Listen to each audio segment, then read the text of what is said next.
ठरलं तर मग मालिकेच्या आजच्या 2 मेच्या जबरदस्त भागामध्ये आता प्रियाची उलटी गिनती सुरू आहे आणि सायली घेणार आहे तिची अंतिम परीक्षा. त्यामध्ये स्वतः प्रतिमात्यासुद्धा सामील आहे.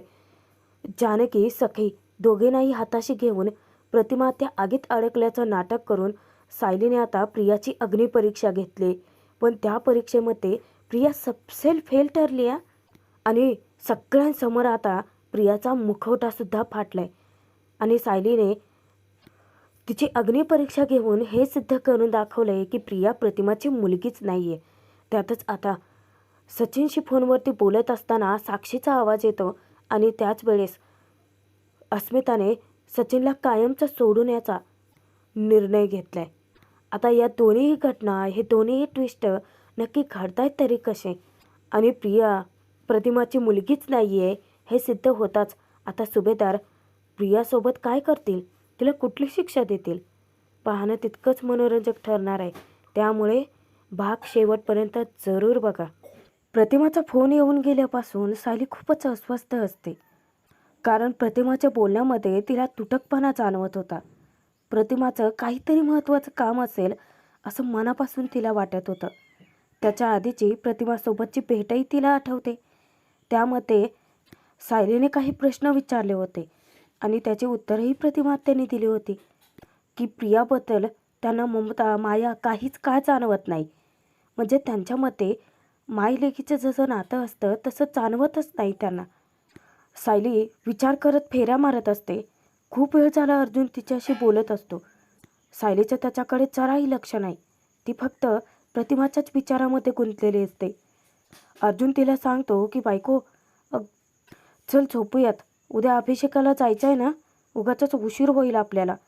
त्यानंतर अर्जुनचं लक्ष जातं सायली कुठल्या तरी विचारात आहे. तो अचानक तिच्या वाटेत येऊन थांबतो. आता सायली त्याच्यावरतीच नाराज होते. असं का मध्ये येऊन थांबलात? विचार करते ना मी. अर्जुन म्हणतो की गेले 15 मिनटं मी तुझ्याशी बोलतोय, कसला विचार करतेस? तेव्हा सायली सांगते की हाच, की जेव्हा प्रतिमा आत्या आणि रविराज काकांना कळेल की प्रिया त्यांची मुलगीच नाही आहे तेव्हा त्यांना काय वाटेल? त्यांच्यावरती खूप मोठा आघात होईल. सर्वात मोठा विश्वासघात तर या दोघांचा होणार आहे. विचार करून त्रास करून घेणाऱ्या सायलीला आता अर्जुन शांतपणे बेडवरती बसवतो आणि तिची समजूत घालतो की हे बघ, प्रतिमा आत्या आणि सिनियर दोघांनासुद्धा असंच वाटतं की प्रिया त्यांची मुलगी नाही आहे. सिनियर तर बोलता बोलता किती वेळा म्हणालाय की त्याला वाटतच नाही की ती तन्वी त्याची आहे. उलट तुला वाटतं की ही गोष्ट त्यांना कळल्यानंतर ते दुखावले जातील. पण हा विचार कर ना सायली, की जेव्हा त्या दोघांना कळेल की ती नीच मुलगी त्यांची मुलगी नाहीच आहे, उलट त्यांना बरं वाटेल, शांत वाटेल. आणि तू बघ, माझंच खरं ठरणार आहे. त्यावर सायली विचारते, अहो पण प्रतिमात्या आत्ता स्वतःला त्रास करून घेत आहेत ना, आणि मलासुद्धा माहिती आहे की उद्या त्या इथे आल्यानंतर हेच म्हणणार आहेत की प्रिया त्यांना त्यांची तन्वी वाटतच नाही. आणि जर का उद्या त्या असं म्हणाल्या, सगळं काही खरं ते सांगून टाकणार आहे की तुम्हाला जे वाटतंय ते अगदी बरोबर आहे. अर्जुन तिला ओरडतो की तू वेडी आहेस का? इतके दिवस आपण धीर धरलाय आणि इमोशनमध्ये येऊन तू सगळं खरं काय ते सांगून टाकणार आहे? हे बघ, इतके दिवस आपल्याकडे एकही पुरावा नव्हता आणि आपण इतके दिवस धीर धरलाय ना, आता आपण पुराव्याचीच तर वाट बघतोय आणि आपण काही पुरावे गोळासुद्धा केलेत. आता फक्त DNA रिपोर्ट येण्याची वाट बघूयात.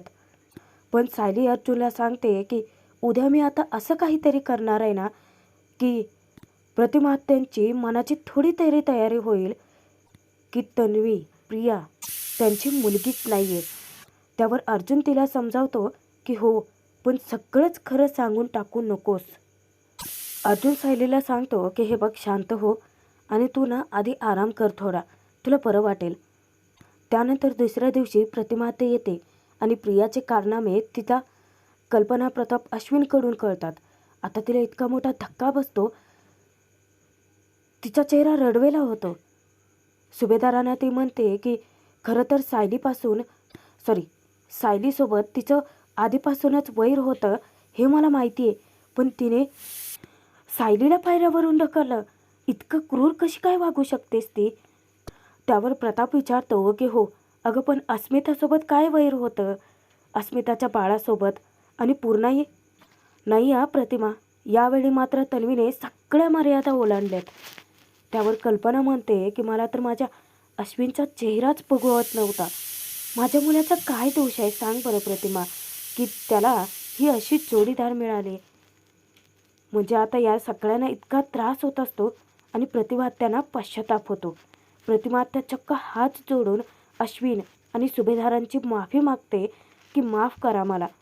खरं तर तुमच्यासोबत जी वाईट क्रूर वागते ना, त्या मुलीला मीच जन्म दिलाय. अश्विन, खरंच सॉरी. तुझी तर कुठल्या तोंडाने माफी मागू मला कळतच नाही अरे. प्रतिमा त्याच तिथे रडायला लागते. पण अश्विन तिला समजावतो की प्रतिमात्या, स्वच्छ मन आणि स्वच्छ चारित्र्य हे फक्त जन्मामुळेच मिळत नाही. तन्वीला मधुभाऊंनी सुद्धा संस्कार दिले. तुम्ही तिला जन्म दिलात, पण तन्वीला या कशानेच फरक पडत नाही. त्यावर प्रताप म्हणतो की मला तर वाटतं तन्वीला ना दुसऱ्याच्या दुःखातच आनंद वाटतो. आता हेच सांग ना प्रतिमा तू. अगं अस्मिताच्या बाळाशी तिचं काय वैर होतं? अगं त्याला जर काही झालं असतं तर, पण नाही, फक्त विकृत आनंद. आता प्रियाचे सगळे कारनामे ऐकून प्रतिमात्याला इतका त्रास होतो. कल्पनासुद्धा समजावते, धीर देते की प्रतिमा, अगं तू नको मनाला वाईट वाटून घेऊ. तेव्हा प्रतिमात्या म्हणते की नाही नाही म्हणत अशा खूप गोष्टी मी सोडून दिल्यात.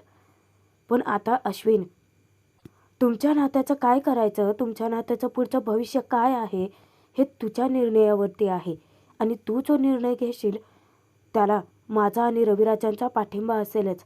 जर तुला तन्वीपासून घटस्फोट घ्यायचा असेल तर आम्ही एका शब्दाने तुला अडवणार नाहीत. उलट आम्ही तुझी साथ देऊ. अश्विन सांगतो की मी एक कॉन्क्रीट डिसिजन आता घेणारच आहे. फक्त मला निर्णय घेताना काही करायचे नाही आहे. इतक्यात कल्पनाला वास येतो आणि तिच्या लक्षात येतं की दुधाचं भांडं तिने गॅसवरतीच ठेवले आणि घाईमध्ये ती तसंच कपड्याने ते भांडं उचलून ठेवायला जाते. पण तिला जोराचा चटका बसतो. तिचा जीव कळवळतो. हातातून भांडं सटकतं. इतक्यातच सायली अर्जुन आलेले असतात आणि सायलीचं लक्ष जातं. सायलीचा जीव तिच्यासाठी कासावीस होतो. ती धावतच किचनमध्ये जाते की आई, मी तुम्हाला किती वेळा सांगितले की चिमट्याशिवाय भांडं उचलायचं नाही. बघा किती भाजलंय ते. कल्पना सांगते की अगं चिमटा सापडला नाही मला, म्हणून ते कपड्याने मी भांडं बाजूला ठेवायला गेले, पण ते हातातनं कसं सटकलं कळलंच नाही मला. सायली इतकी घाबरून गेलेली असते ना, ती पटकन कल्पनाला बाहेर खुर्चीवर आणून बसवते. तिची इतकी काळजी घेत असते. ती सांगते की आई खूप भाजलंय का? बरं थांबा, मी गार पाणी घेऊन येते. ती पटकन आता पाणी घेऊन येते. अर्जुन, अश्विन तेही घाबरतात. विचारतात की जास्त भाजलंय का? तेव्हा कल्पना म्हणते की नाही रे, इतकंही घाबरू नका. आणि आमची बायकांची कामं असेच असतात, थोडे चटके बसतातच ना. त्यावर प्रतापसुद्धा सायलीला म्हणतो की सायली, अगं इतकी धावपळ करू नकोस. काहीही झालेलं नाही आहे. पण सायलीचा जीव इतका विव्हळतो तिच्यासाठी. आता कल्पनाला ती गार पाण्यामध्ये हात बुडवायला सांगते. आई, खूप आगाग होते का व? थांबा, मी तुमच्यासाठी मलम घेऊन येते. आणि ती धावतच जाते मलम आणण्यासाठी. कल्पना समजावते की सायली बाळा, काहीच झालेलं नाही आहे. प्रतिमा त्या सायलीकडे पाहतच राहते. कारण सायली दोष स्वतःला देते. स्वतःला कोचायला लागते की माझंच चुकलं. पण आई, मी खरं सांगू का, सतत प्रयत्न करते हो मी. तुमच्यावरती कामाची जबाबदारी नको पडायला. हे सगळ्यांना माझ्यामुळेच झालं आहे. तेव्हा अर्जुनला खरं तर हसू येतं. कल्पना समजावते की सायली, अगं बायकांची कामं आहेत म्हटल्यानंतर थोडे चटके तरी लागणारच. अश्विन समजावतो की वहिनी, अगं उलट तू आल्यापासून ममा तर फुल आराम करते. आता कल्पनाने सांगता क्षणी सायली विचारते की त्रास का नाही होणार आई? अहो, तुम्हाला जरा जरी काही झालं ना तर मी नाही सहन करू शकत. त्यावर कल्पना हसत म्हणते की सायली, अगं किती प्रेम करशील माझ्यावरती. सासू आहे मी तुझी, आई नाही आहे. त्यावर सायली चिडते. कोण म्हटलं की तुम्ही माझ्या सासू आहात, आई नाही आहेत? माझ्यासाठी तुम्ही माझ्या आईच आहात. आता सर्वजण इतकं कौतुकाने सायलीकडे पाहत असतात ना. सायली कल्पनाचा ज्या हातावर भाजलेलं असतं त्याच्यावरती फुंकर मारत असते. आणि ते दृश्य पाहता क्षणी प्रतिमा त्यांच्या हे सगळं इतकं जिव्हारी लागतं.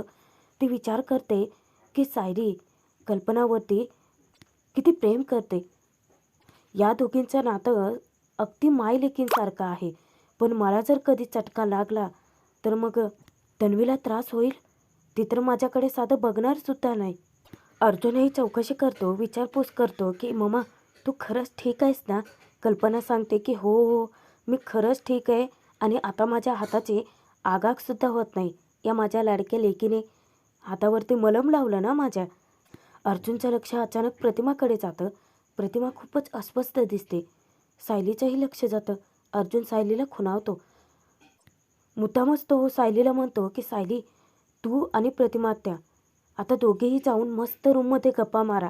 तसंही मग मला आता बरं वाटतंय की नाही. त्यावर सायली कल्पनाला दटावते की आई मी रूममधून बाहेर येईपर्यंत एकाही कामाला हात लावायचा नाही या. त्यावर कल्पना थट्टा करते की बापरे सायली तू माझी लेक आणि सून कमी माझी सासूच जास्त वाटतेस. मला तर मी तुझी नाही तर तू माझी सासू वाटते.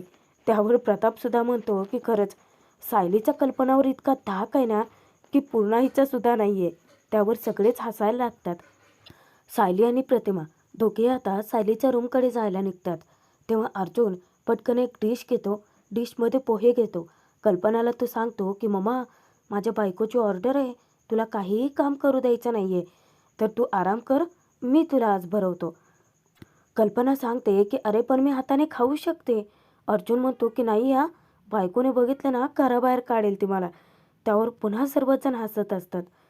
इकडे रूममध्ये सायली प्रतिमा आत्याला विचारते की प्रतिमा आत्या काल रात्री तुम्ही जेव्हा मला फोन केलात ना तेव्हाच माझ्या लक्षात आलं होतं की तुमच्या मनामध्ये कसली तरी खळबळ माजले. पण नक्की काय? कारण प्रियाने या घरात काय काय कुटाणे केलेत हे तर तुम्हाला काल रात्री माहिती नव्हतं. मग तुम्ही अस्वस्थ का होतात? प्रतिमा त्या खरं काय ते सांगून टाकते. सायलीला ती सांगते की काल मला अचानक तन्वीचा फोन आला होता आणि प्रिया प्रतिमा त्यामध्ये काय बोलणं झालं. प्रिया किती गोड बोलत होती, किती लाडेगोडे लावत होती. तिला म्हणे कसलं तरी विचित्र स्वप्न पडलं ज्यात प्रतिमा तिला कायमची सोडून गेली आहे वगैरे वगैरे काहीही थापा मारलेले असतात तिने. पण प्रतिमा त्या सांगते की जेव्हा तन्वी माझ्याशी गोड बोलत होती ना तिचं ते बोलणं मला खटकलं. मला कळालंच नाही की यामागे तिचा नक्की काय हेतू आहे. तेव्हा सायलीच्या मनात संतापाची तीव्र लाट पसरते. विचार करते की किती निर्दयी आहेस ग तू प्रिया. म्हणजे आता तुझा मुखवटा फाटणार हे तुझ्या लक्षात आलं आणि म्हणून तुला आता प्रतिमा आत्यानं हाताशी धरायचं आहे. प्रतिमा आत्या सांगते की तन्वीशी माझं बोलणं झालं आणि तिचा हेतू मला कळला नाही. मला अपराधी वाटलं. मनाला वाटायला लागलं की तन्वी माझी मुलगी इतकी प्रेमाने बोलते माझ्याशी तरी पण मग तिच्याबद्दल मला का काही जाणवत नाही.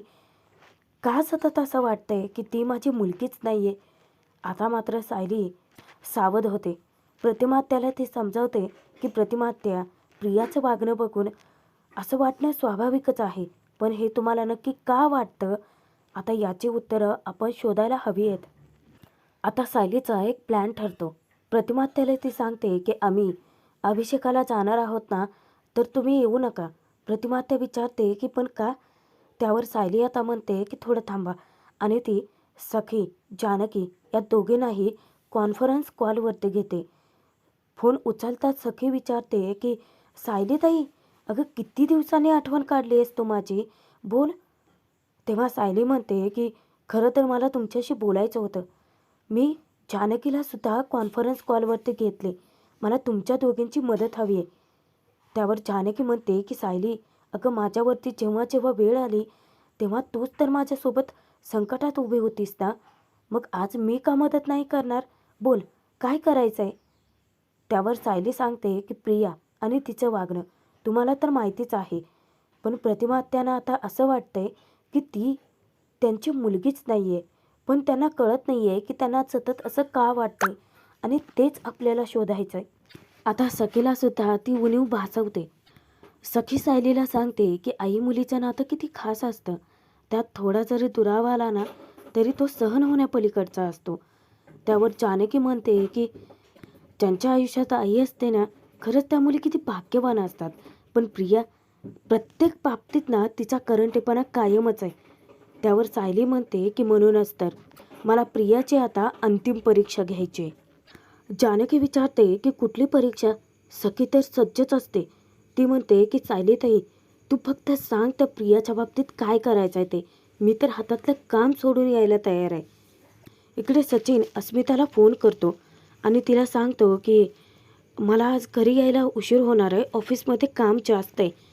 अस्मिता म्हणते की ठीक आहे. त्यावर सचिन विचारतो की अगं फक्त ठीक आहे काय? हट्ट कर ना माझ्याकडे की सचिन तू मला वेळच देत नाही आहेस, तू लवकर घरीच येत नाही आहेस. कॅनडामध्ये असताना कशी हट्ट धरून बसायचीस ना.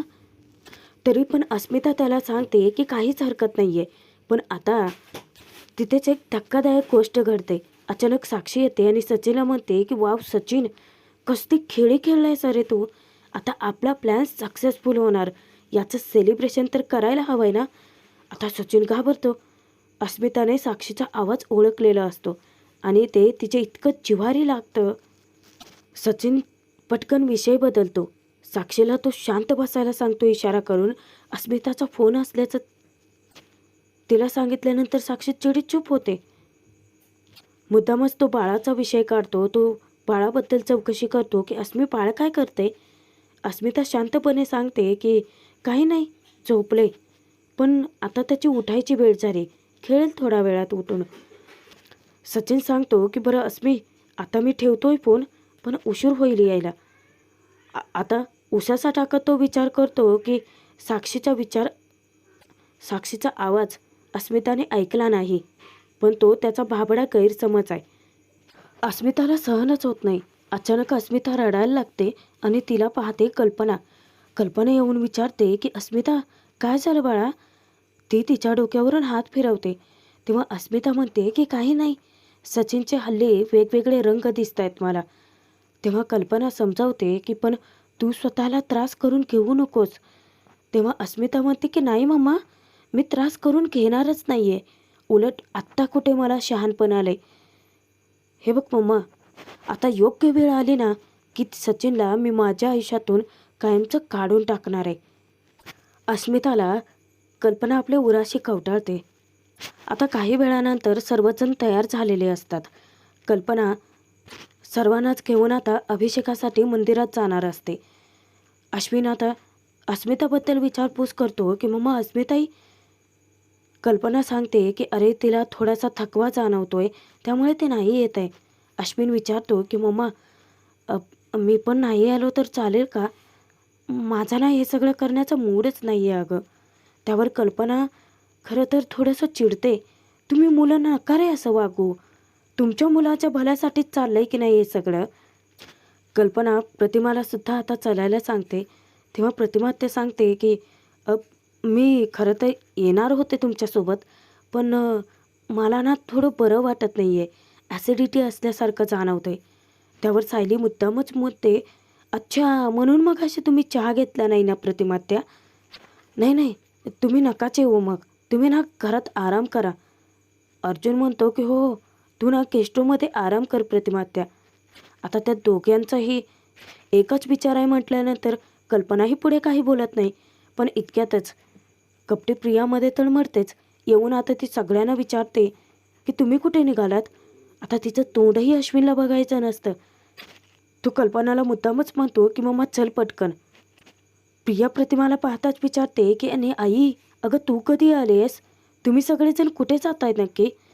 त्यावर कल्पना तिला दटावते की तन्वी, इथे तुझ्या प्रश्नांची उत्तर द्यायला कोणीही बांधील नाही आहे. आम्ही बाहेर जाऊन येतोय. आणि अश्विनला घेऊन ती पुढे जाते. पण सायली प्रियाला आता धमकी देते की प्रिया, जर तुझ्यामुळे प्रतिमा त्यांना जराही त्रास झाल्याचं मला कळलं ना, लक्षात ठेवा माझ्या इतकी वाईट कोणी नसेल. आता प्रिया घाबरली आहे बरं का. आणि प्रेक्षकांनो, भाग इथेच संपतोय, पण पुढे आलाय मोठा ट्विस्ट. मुद्दामच सखी जानकी दोघेही कांगावा करतात प्रतिमा आत अडकल्याचं. आणि जानकी प्रियाला ओरडते की तुला ही काळजी आहे तुझ्या आईची. अगं तुझी आई अडकली आहे, तिचा जीव वाचवायचा आहे, जा ना तू. त्यावर प्रिया म्हणते की आई अडकले तर मी काय करू? मला माझा जीवसुद्धा प्यारा नाही आहे का?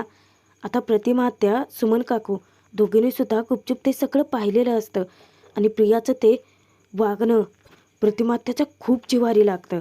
आता सायलीने ते सगळं व्हिडिओ कॉलद्वारे पाहिलेलंच असतं आणि मग सुरू होते प्रियाची अग्निपरीक्षा. जानकी आता डायरेक्ट काडी ओढून तिथे प्रियाच्या भोवती आग लावते. प्रिया आगीमध्ये सापडलेली असते. स्वतःचे जीव वाचवण्यासाठी तडफड चालू होते. आता बाकीचे घरात ते सगळेच जण तिला खिराटा घालून उभे असतात. सायली तिला जाब विचारते की काय प्रिया, मगाशी प्रतिमा आत्या आगीत अडकल्या होत्या तर तुला फरक पडला नव्हता. तुझ्या आईबद्दलच तुला काही वाटलं नव्हतं. ही ना तुझ्याच कर्माची फळं आहेत अगं.